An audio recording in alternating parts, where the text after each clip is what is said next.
Einstein once said, everybody's a genius, but if you judge a fish by its ability to climb a tree, it will live its whole life believing that it is stupid.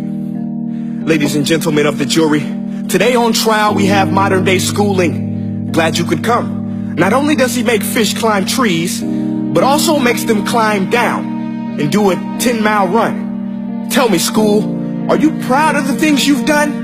Turning millions of people into robots, do you find that fun? Do you realize how many kids relate to that fish? Swimming upstream in class, never finding their gifts, thinking they are stupid, believing they are useless? Well, the time has come, no more excuses. I call school to the stand and accuse him of killing creativity, individuality, and being intellectually abusive. He's an ancient institution that has outlived his usage. So, Your Honor, this concludes my opening statement, and if I may present the evidence of my case, I will prove it. Proceed. Exhibit A. Here's a modern day phone. Recognize it? Here's a phone from 150 years ago. Big difference, right? Stay with me. Here's a car from today, and here's a car from 150 years ago. Big difference, right? Well, get this. Here's a classroom of today, and here's a class we used 150 years ago. Now ain't that a shame? In literally more than a century, nothing has changed. Yet you claim to prepare students for the future? But with evidence like that, I must ask, do you prepare students for the future or the past?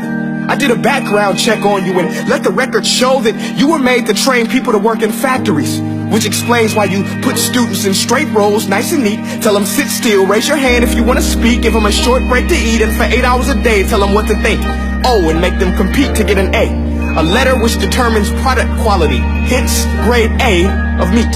I get it. Back then, times were different. We all have a past. I myself am no Gandhi. But today, we don't need to make robot zombies. The world has progressed. And now we need people who think creatively, innovatively, critically, independently, with the ability to connect.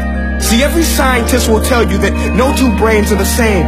And every parent with 2 or more children will confirm that claim.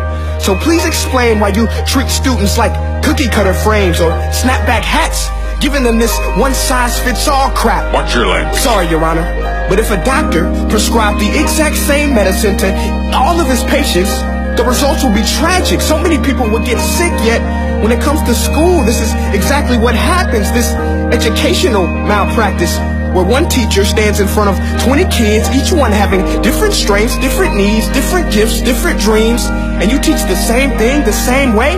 That's horrific. Ladies and gentlemen, the defendant should not be acquitted. This may be one of the worst criminal offenses ever to be committed.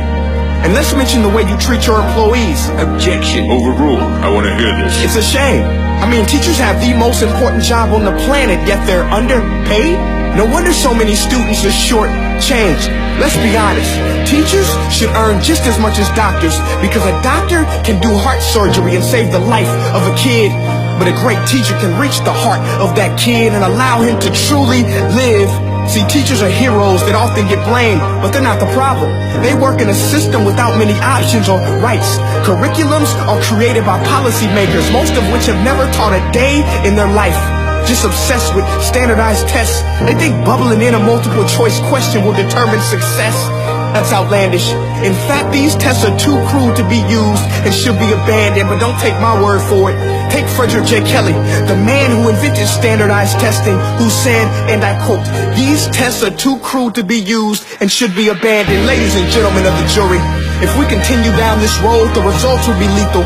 I don't have much faith in school, but I do have faith in people.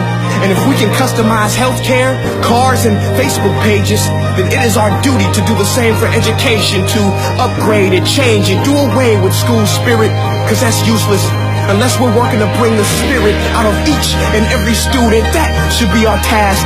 No more Common Core. Instead, let's reach the core of every heart in every class. Sure, math is important, but no more than art or dance. Let's give every gift an equal chance. I know this sounds like a dream, but countries like Finland are doing impressive things.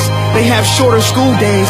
Teachers make a decent wage. Homework is non-existent, and they focus on collaboration instead of competition. But here's the kicker, boys and girls. Their educational system outperforms every other country in the world.